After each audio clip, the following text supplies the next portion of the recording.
वैष्णो देवी के मंदिर की स्थापना कैसे हुई? जब सती जी अर्थात पार्वती जी अपने पिता राजा दक्ष द्वारा किए गए महायज्ञ के हवन कुंड में छलांग लगाने से जलकर मृत्यु को प्राप्त हुई, तब भगवान शिव जी उनकी अस्थियों के कंकाल को मोहवश सती जी जानकर 10,000 वर्ष तक कंधे पर लिए पागलों की तरह घूमते रहे। भगवान विष्णु जी ने सुदर्शन चक्र से सती जी के कंकाल को छिन्न भिन्न कर दिया।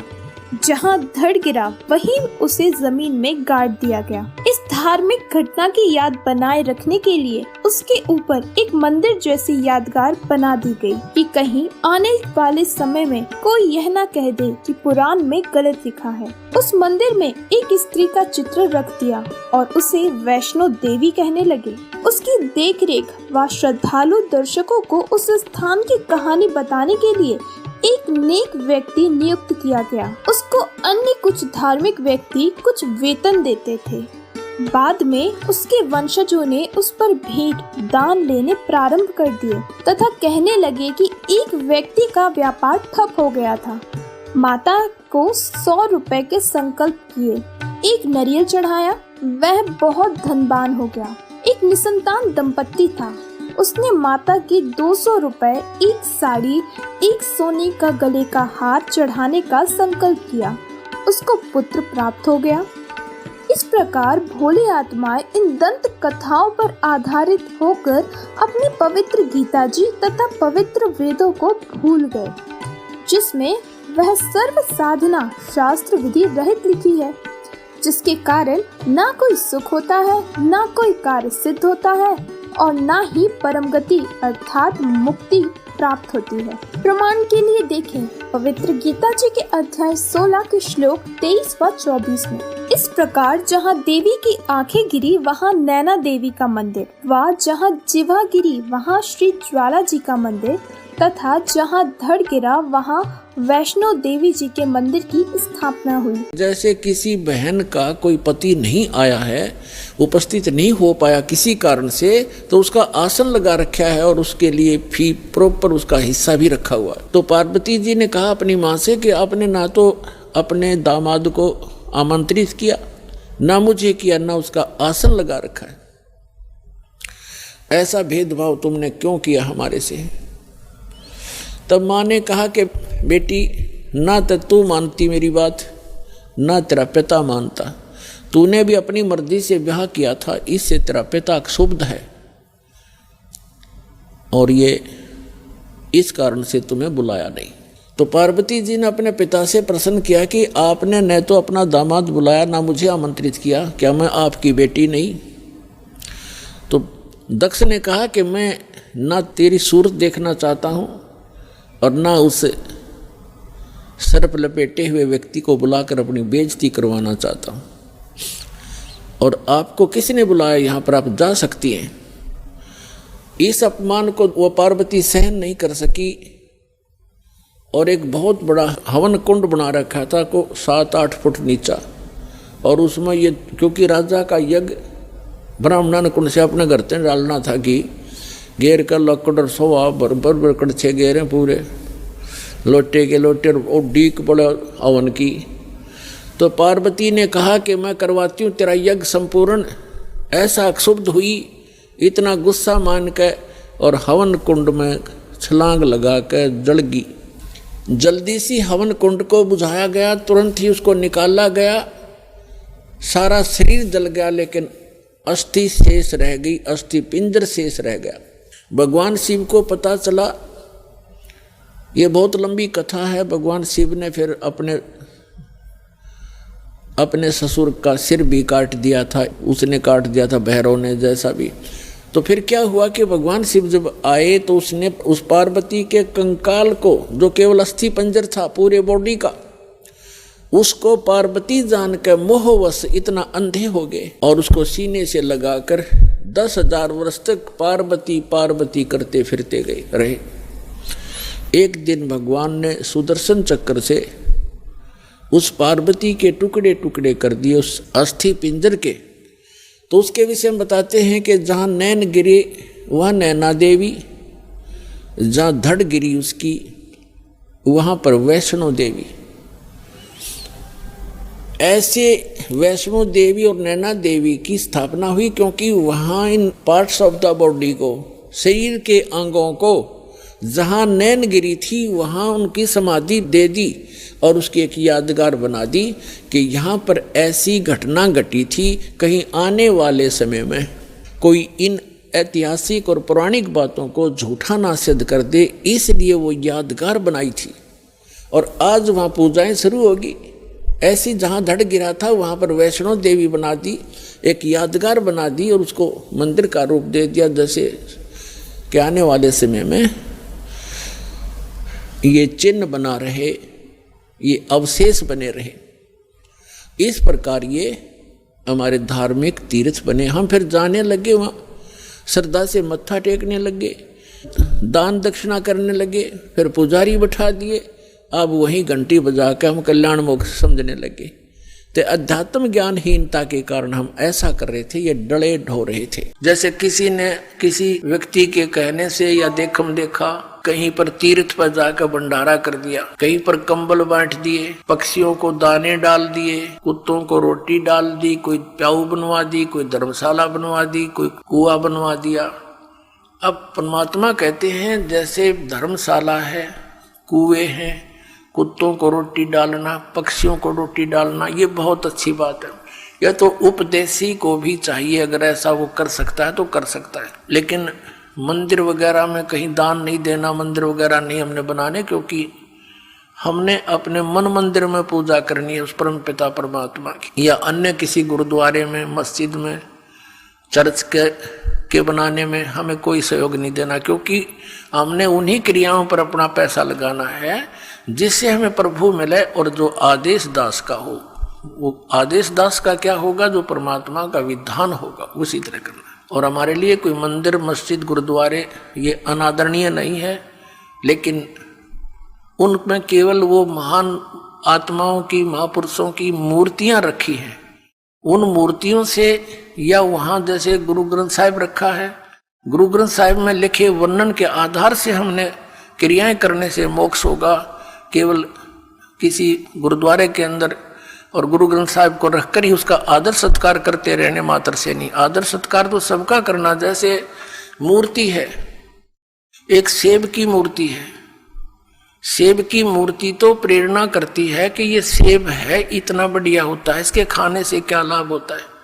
लेकिन वो पत्थर की मूर्ति सेब वाला काम नहीं करती। वह मूर्ति जरूर है उस पत्थर, उसकी वो अनादरणीय नहीं है, लेकिन वो मूर्ति सेब वाला काम नहीं कर सकती। जिन भगवानों की तुम मूर्ति बनाए रखे बैठे हो, वो मूर्ति वो काम नहीं कर सकती जो भगवान करेंगे।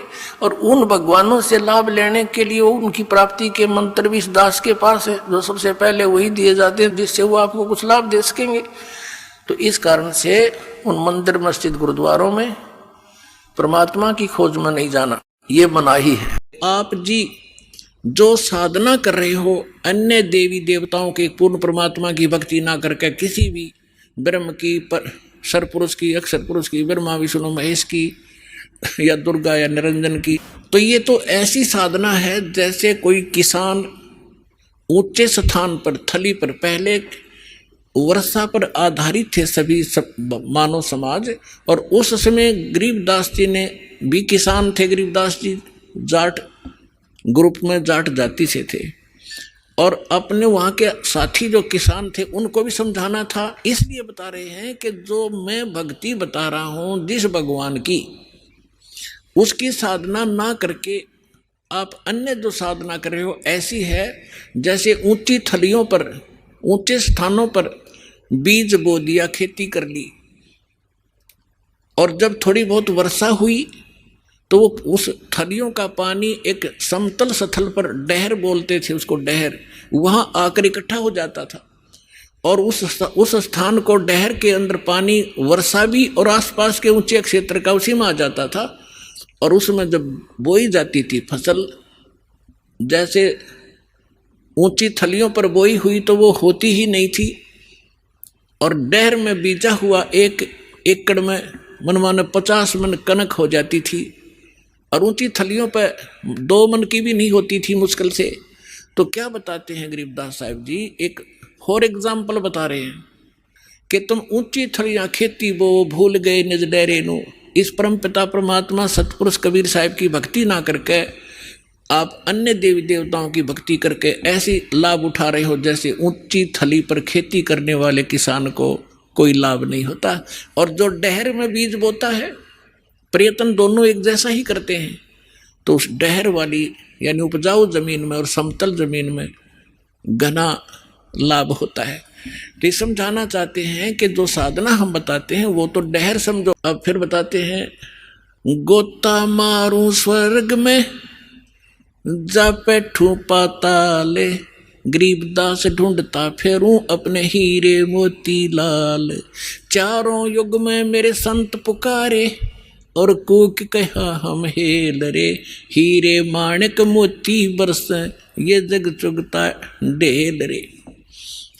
अब परमात्मा कबीर जी से प्राप्त ज्ञान को कैसे विश्लेषण कर रहे हैं गरीबदास जी। कबीर साहब बता रहे हैं कि चारों युगों में मैं आया, अच्छी आत्माओं को मिला, उनको तत्व ज्ञान और यथार्थ स्थान से परिचित करवाया, सतभक्ति से परिचित कराया। और ये चारों युग में संत पुकारे और कूक कहा हम हेल रे, हीरे माणिक मोती बरसे ये जग चुगता ढेल रे। हम तत्व ज्ञान और यथार्थ साधना रूपी हीरे मोती लालों को बखेर रहे हैं। और आप जी इस ज्ञान से परिचित न होने के कारण इन लाल और हीरे मोतियों को ग्रहण ना करके कंकर पत्थर, आन उपासना रूपी कंकर पत्थर इकट्ठे कर रहे हो, जो तुम्हें बाद में कोई लाभ नहीं देगी। ये देखिएगा, ये है श्रीमद् देवी भागवत यानी देवी पुराण, शक्ति पुराण, हिंदी टीका सहित भाग 1। ये कहाँ से छपा है? अथ देवी भागवतम सभाष्टिकम सैमात्यम, खेमरा श्री कृष्ण दास प्रकाशन, बम्बई 4 का। अब हम यहाँ आते हैं। अथ श्रीमद् देवी भागवते भाषा टीका युक्ते तृतीय स्कंध प्रारंभते।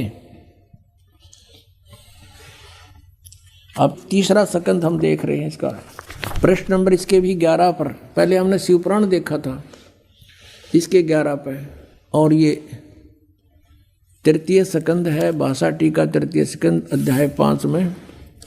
यहाँ पर हम पढ़ेंगे, भगवान शिव कह रहा है अपनी दुर्गा माता को, हे माता, यदि हमारे ऊपर सदा आप दया युक्त हो तो हमको तमोगुण में किस प्रकार प्रदान किया, और ब्रह्मा रजोगुण और हरि सतोगुण यानी विष्णु को सतोगुण क्यों युक्त किए।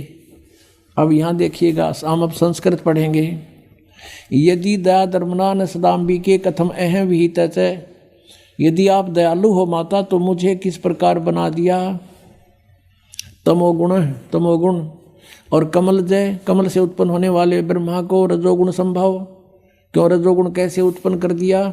सुवित किमो सतोगुण हरि, और विष्णु को किस प्रकार आपने सतोगुण बना दिया। इति सिद्धम रजगुण ब्रह्मा सतगुण विष्णु तमगुण शिव जी। और दिखाते हैं, क्योंकि पुण्यात्माओं आज हमने कंप्यूटर बना लिए, हेलीकॉप्टर बना लिए, एयरप्लेन बना लिए और स्काई लैब बना लिए, और पता नहीं के रचना रच ली यहाँ पर इस नकली लोक में। 2 दिन का जीवन है, और जो काम करना था उधर हमारा जान भी नहीं जाने दिया इस काल ने। एटम बम बना लिए, एक दूसरे के शत्रु बन गए। जो बनाना था वो छेड़ा भी कोई नहीं, शुरू भी नहीं किया, उसका स्टार्ट भी नहीं कर रखा। अब देखिएगा, ये PhD करा रहा है ये दास आपको, सौभाग्य आपको इस यूनिवर्सिटी में प्रवेश मिल गया, जो मोक्ष मिलेगा इससे। ये मार्कंडेय पुराण गीता प्रेस गोरखपुर से प्रकाशित है। इसके 123 पृष्ठ पे, इसके 123 पृष्ठ पे आपको दिखाते हैं। मार्कंडेय जी कह रहे हैं, संक्षिप्त मार्कंडेय पुराण 122 से शुरू होगा, यहाँ से देखते हैं 123 पर फिर पूरा विवरण है। मार्कंडेय जी बोले, ये मार्कंडेय जी का उपदेश चल रहा है, ये यहाँ देखेंगे 123 पृष्ठ पे, ये 123 पृष्ठ पे। अब यहाँ जाते हम।